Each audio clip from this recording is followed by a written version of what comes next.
नमस्कार, मी राजा कदम बहुताल या यूट्यूब चॅनलमध्ये आपल्या सर्वांचं स्वागत आहे. मित्रहो, मनोज जरांगे पाटलांच्या उपोषणाचा आजचा 7वा दिवस. तब्येत त्यांची खालावत चालली अशा परिस्थितीमध्ये उत्स्फूर्तपणाने सकल मराठा समाजाचं जनआंदोलन उभं ठाकलं. आज हिंगोलीसारख्या जिल्ह्यामध्ये सर्वत्र रास्ता रोको पुकारण्यात आलेला आहे. धाराशिव जिल्ह्यामध्ये महाराष्ट्रात ठिकठिकाणी रास्ता रोको करण्यात आलेला आहे.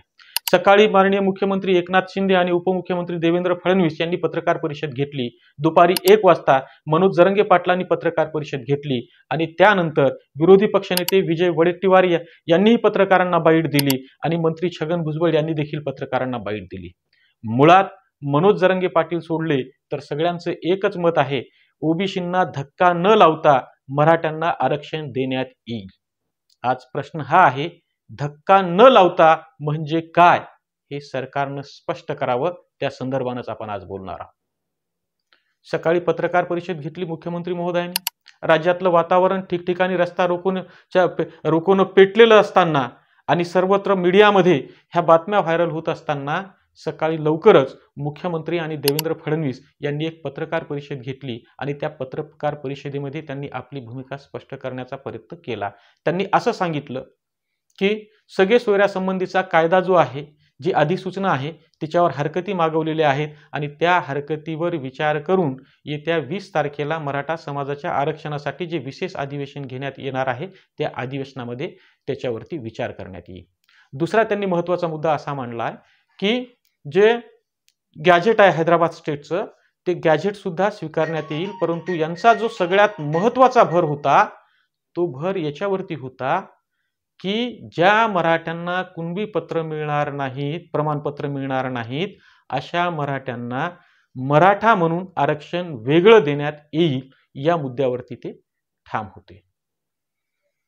ज्यांच्याकडे कुणबी प्रमाणपत्र आहे, कुणबी नोंदी आहेत, त्यांना सुरुवातीपासूनच ओबीसी प्रमाणपत्र मिळतंय, त्याच्यात आम्ही काही नवीन केलेलं नाही असं मुख्यमंत्री महोदयाचं म्हणणं आहे. परंतु इतके वर्ष विदर्भ सोडला तर बाकीच्या महाराष्ट्रामधील इतर प्रांतातल्या लोकांना कुणबी नोंदी असून देखील इतके दिवस ओबीसी प्रमाणपत्र का देण्यात आलं नाही याच्यावरती मात्र ते काहीच बोललेले नाही.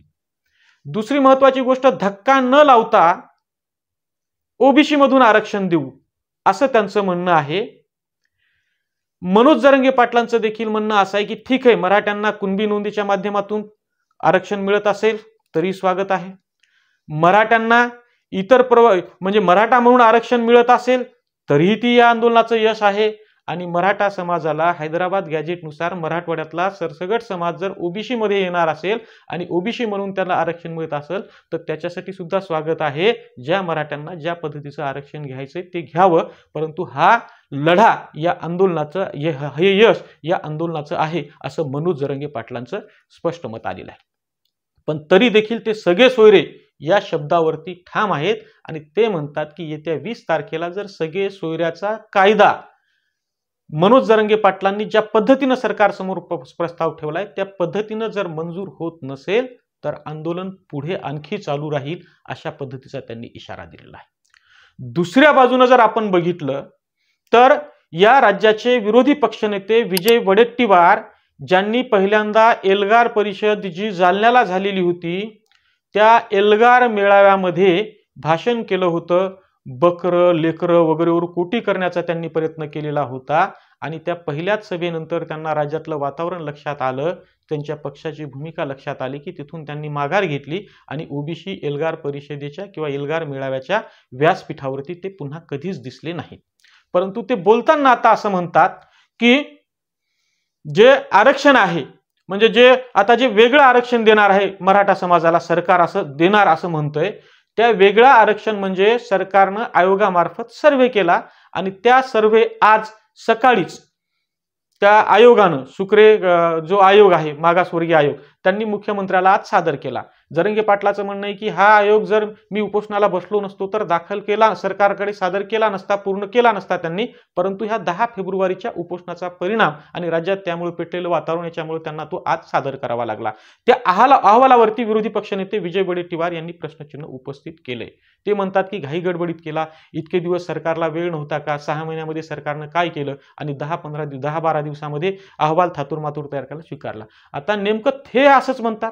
मग नेमकी तुमची पोटदुखी काय? तुम्ही एकीकडे म्हणता की ओबीसीला धक्का न लावता वेगळं आरक्षण जर मराठा समाजाला दिलं तर त्याला आमची काहीच हरकत नाही आणि सरकार तशा पद्धतीने वेगळं आरक्षण देण्याचा प्रयत्न करतंय, तर त्यांच्या अहवालावरतीच तुम्ही ठपका ठेवता.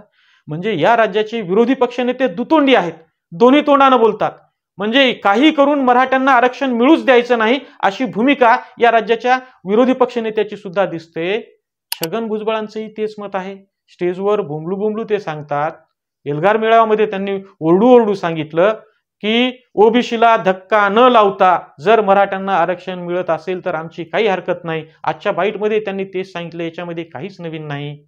परंतु मग जी समिती आहे, जो मागासवर्गीय आयोग आहे, त्या मागासवर्गीय आयोग ज्या वेळेस या महाराष्ट्रामध्ये सकल मराठा समाजाचं आणि त्यांच्याबरोबर इतर समाजाचा सुद्धा मागासवर्गीय सर्वेक्षण करत होता, मग त्या माध्यमातून जर तुमची भूमिका सकारात्मक असेल की वेगळं आरक्षण ओबीसी सोडून 50% वरचं द्यायला आमची काही हरकत नाही, मग तेच आरक्षण सरकार देते आणि त्याच आरक्षणासाठी सर्वे केलाय मागासवर्गीय आयोगानं, तर त्याच्यावरती तुम्ही प्रश्न का उपस्थित करताय?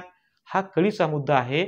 याचा अर्थ तुम्हाला मराठा समाजाचा आरक्षणाचा प्रश्न ओबीसी मधून किंवा ओबीसीला धक्का न लावताही मिटू द्यायचा नाही, तर केवळ त्याचं राजकारण करायचंय.